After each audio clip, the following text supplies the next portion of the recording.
Yo, what's going on, everybody? It is Friday, July 14th, Bastille Day in France. And I'm back here in Florida, as you can see. I got here early this morning, took the red eye from Los Angeles. And here's a big announcement. Some of you are gonna think I'm crazy. Maybe I am, I don't know. I said I moved down to Florida, but I spent the last week in LA. And I found a really cool place in LA, right in the middle of all the action in West Hollywood, and I took it. So I'm gonna be out there for at least a year, and I'm gonna be broadcasting from there starting coming around July 28th at the end of this month. So yeah, anyway, my son lives out there with his daughter-in-law and my granddaughter, so it's cool, and everybody's very excited, and I'm very excited too. It's a really cool place, and so I'm gonna give it a shot. Some of you might be saying, what's wrong with him? He's nuts. Why is he moving to, another one of these crazy leftist states? I don't know. I'm a city guy. I like, but I'm also like a nature guy. I like being out in the nature, but I don't know. I just, Florida wasn't happening for me. Anyway, enough of that. I want to talk. There's a lot I want to talk about today. And the main thing I want to talk about today is to bring up once again the point about how so many of these big shot Wall Street people and the whole monetarist community, which basically incorporates or includes pretty much everyone in economics and the financial industry and the profession of economics, they got the whole thing wrong. They got the whole thing wrong. The entire paradigm of central bank rate increases or let's say Fed rate increases, they got it entirely wrong. And if you've been following me for any length of time, you know that going way back, starting at the very beginning of the first rate hikes by the Fed in March of 2022, I said, initially there's going to be a negative reaction because you have a discount in the net present value of financial assets, but then you hit an inflection point where that discount is offset by the interest income being added to the economy. And every single week, if you've been a subscriber, and I know a lot of my subscribers have learned this from me, and I get daily emails telling me or thanking me about the education and what they have learned, is they see the numbers. I give them the numbers every week, and I actually, the numbers I get every single day off the daily treasury statement. And again, I have a course on how to decipher or how to interpret the daily treasury statement and how to parse through that data. I mean, you could kind of do this all on your own. So it's on my website at pitbulleconomics.com. It's called the Daily Treasury Statement Video Course.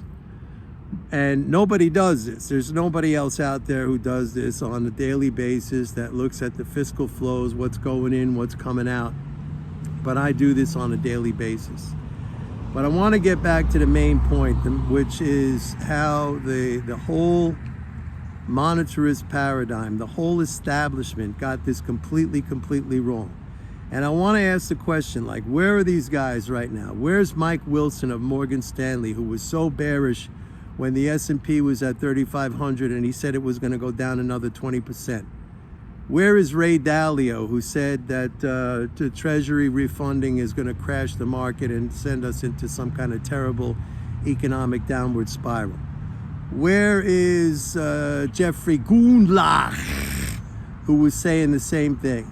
I mean, where are all these people now? And, the thing that really bugs me is that these people are continuously, paraded across television and the media as these experts because they've made money. But, I've explained in the past how they made money. If you're managing $100 billion and you make the 2% management fee, that's $2 billion right there, and you make 20% of the profits. Even if you make a 1% return, that's another $1 billion, that's another 200 million. So like, you're making 2.2 billion a year. It doesn't take long to be on the Forbes list of billionaires. You're already on a billionaire with that 2% management fee.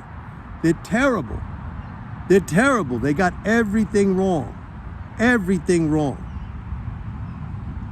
I mean, and it's so ingrained. It is so ingrained, and it is shameful how they are put out there as these experts of understanding economics, and they have no clue. They have no clue whatsoever about what is going on. I mean, we're still now the narrative. The funny thing is now that rates have gone way up. The narrative has shifted from this is going to be a disaster for the economy to how is the government going to pay for this? Well, it pays for it like it pays for everything else. I mean, we just had an $890 billion defense budget passed in the House. It was a little contentious, but it got passed, and there wasn't one question that anybody asked about how we're going to pay for it. It's just, I mean, it's mind-boggling. It's mind-boggling. And it boils down to priorities. It boils down to education. It boils down to understanding. It boils down to dogma, okay? Using opinion as belief or pretending that opinion is fact. And that's what it really is. And again, I'm saying, where are these people? Where's Mike Wilson? Where's Ray Dalio? Where's Jeffrey Gundlach? There's a whole list of them. Where's Lawrence Summers? There's a whole list of them I could talk about or I could mention who had this completely wrong. And as far as inflation is concerned, I said this from the beginning, and the irony is that even Powell and Yellen in the beginning said that it was transitory and based on supply shortages from the pandemic, but then they backtracked and they felt like they were being attacked and beat over the head by the media and politicians, so they felt they had to do something, and the thing they did was exactly the wrong thing. I mean, if anything, inflation would be lower now if we didn't have 5.5% interest rates. I mean, and how many times have I said on here that all you had to do was look around at the empirical evidence? I mean, if interest rates were a solution to high inflation, then you wouldn't have high inflation in Argentina. You wouldn't have high inflation in Turkey. You wouldn't have high inflation in, any of these other countries where they've been jacking up interest rates like crazy. And vice versa. We really haven't seen any big spike in interest rates in Japan, where the Bank of Japan, it's the only central bank that has kept interest rates at zero or negative. And we haven't really seen any spike in inflation in Japan. And Japan is a major net importer of energy. And we did see a spike in energy prices earlier this year, and they're starting to climb back up again now. We don't see that inflation in Japan. They kept that interest rate low. So, I mean, and how many times have I said you got to fade the headlines? Like now I'm starting to see more positive headlines, saying like, well, actually there's not going to be a recession this year. It'll be next year. Okay, they keep pushing it back a year. I told you as long as they raise the debt ceiling, there's not going to be a recession. I said the fiscal flows, I tell you this almost every single day when I make these videos, I tell you this, that the fiscal flows right now, we're looking like something like 700 billion a month. I mean, we're talking about astronomical numbers that historically this country has never seen before. Even during the Trump period when we had the market going up like day after day after day. Now, taxes are high, I get it, and that, there's a big net subtraction, but, the subtraction is less than the addition, if you know what I'm saying.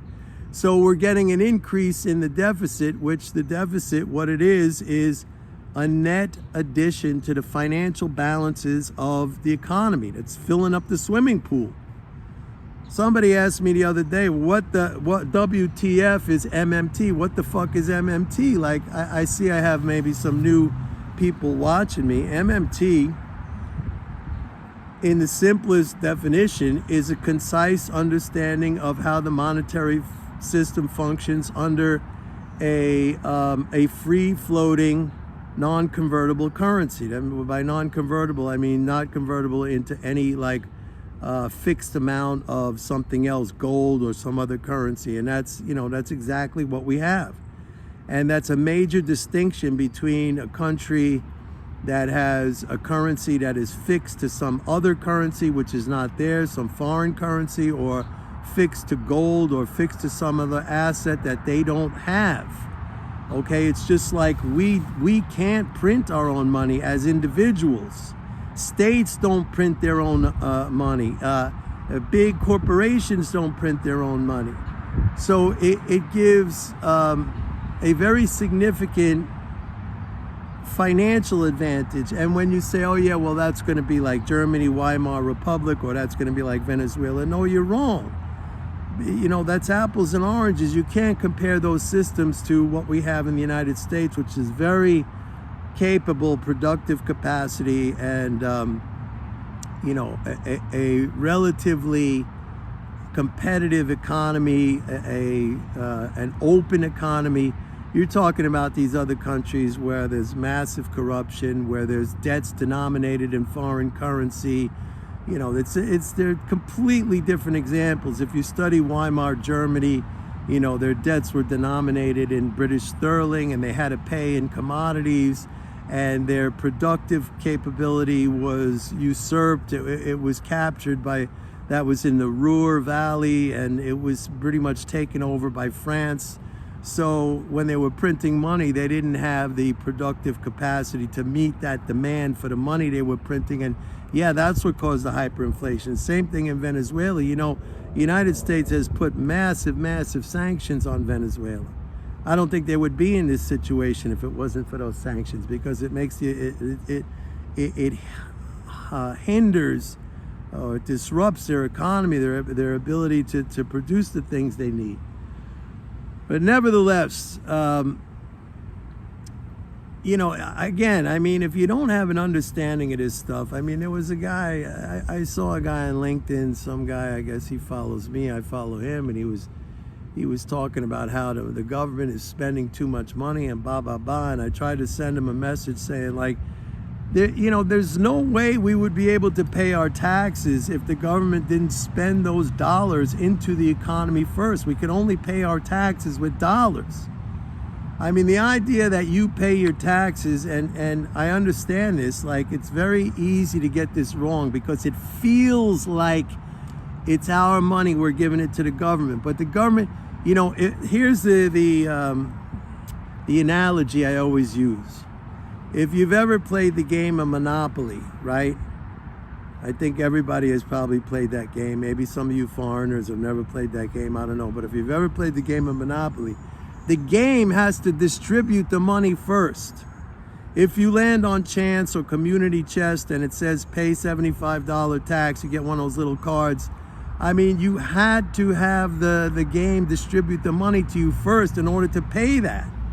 So it's like, again, you can't drain the swimming pool until you fill it up with water. Been trying to me, I don't know, this seems like so completely logical to understand. But I see how people get the impression, it's very easy to get the impression that it's our money that's funding the government. But then what happens when we pay taxes, and this is why I never get upset. I get upset when I have to pay, don't get me wrong. You think I like it? No, I don't like it. Nobody likes it, and I could totally understand that from a personal perspective. But as an economist, it doesn't bother me as long as it's spending more than it's taking in, because if it's spending more than it's taking in, it means it's recycling those taxes right back out into the economy and then some, like the swimming pool is filling up. Folks, this is not so hard to understand.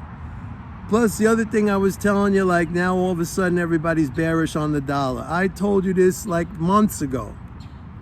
I said we're going to get a period where the dollar's going to go up in June because of the quarterly corporate tax drain, and that's what happened. And I said after that the dollar's going to go down because regular spending flows are going to resume, and it's going to refill the swimming pool back up.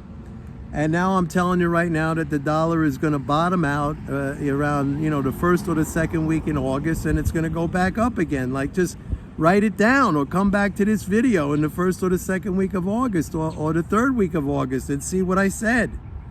I mean, nobody's giving you this information. People looking at lines on charts and this and that. I mean, it's fucking ridiculous. It's fucking ridiculous. Like, I'm sitting here doing this stuff. I'm giving you stuff like the highest paid people on Wall Street. The highest paid. Mike Wilson, working for Morgan Stanley. I'm sure he's making millions a year in salary. And like, where is he now? He was predicting a 20% crash from the S&P at 3,500, and I kept telling you it was going to go up. I mean, it's shameful. Like, if you think about it, this is a kind of hyper, what do they call it, malpractice in the medical community. If you had malpractice on this scale, like, people would be dying left and right. I mean, literally, people would be dying because people are financially dying from these the quote unquote advice from these people. If you had malpractice on this scale in the medical community, I mean, it would not be tolerated. But yet, here we are every single day with these same prognostications and forecasts, and it doesn't matter how wrong they are as they play out over time. Like, nobody questions it. You get these same people paraded across CNBC and Fox Business, and they just keep repeating the same thing like a bunch of parrots, like a bunch of sheep, talking about, they have no fucking clue about what they're talking about. Nothing. And they're presented as experts in this field. It is a disgrace. I have to say, it is horrible, and it just pisses me off to no end. And here I am, sitting here, like, everything I tell you, and I distill it down into the most simplistic terms. And if you don't want to accept it, that's because of your own belief system. But it's like, it's just, Winston Churchill once said, facts are better than fiction. And that's just true. And these are facts, and that other stuff is fiction. Anyway, that's it for today, folks. I hope everybody had a great week, and it's Friday. I'm going to go maybe have a glass of wine, and I don't know, maybe I see you tomorrow. Sometimes I've been getting a little lonely here in Florida on the Saturday, so I'll make another video. But yeah, I'm moving to LA. How about that? That's crazy. Bye.